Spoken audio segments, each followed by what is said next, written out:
One of the biggest jobs on the dairy is handling manure, removing the manure from where the cows live so they stay clean and comfortable. The principles of a flush barn is we use water to flush the alleys to remove the manure. In conventional systems, often we use farm implements, skid loaders, and scrapers to scrape the manure, which is fuel, equipment, and labor. This barn uses recycled water, and so basically what happens is this barn is on a 2 to 3% slope, so the water flows. Each one of these lanes is flushed with water, which removes all the manure and sand. It comes down the barn way. The cows don't mind, it cleans their feet.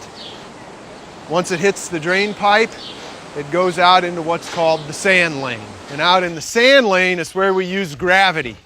And the main reason to have a sand lane is we don't want the manure, but we want the sand. And so what happens is as this water comes out, it enters a pipe, it's moving real fast, and as soon as it hits this sand lane, the water slows down. And just like on the creek and on the beach, once water slows down, the sand drops out. So the sand drops out, and all the solids and water keep going, and they go into this first manure lagoon here. And that's where it stays. The liquid then is drained off by gravity, and it flows into the second lagoon, and then that water is pumped up into that big storage tank, and that holds the water which is used to flush the cow alleys to keep them clean.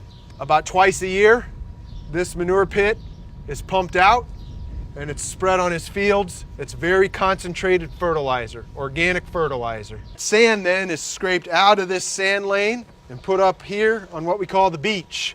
And up here on the beach is where all the water, the dirty water, drains out of the sand. And then that sand is then piled up, it dries in the sun, and it's recycled into the cow beds. Dairymen are the original environmentalists. This is recycling water, recycling sand, and keeping cows clean and comfortable.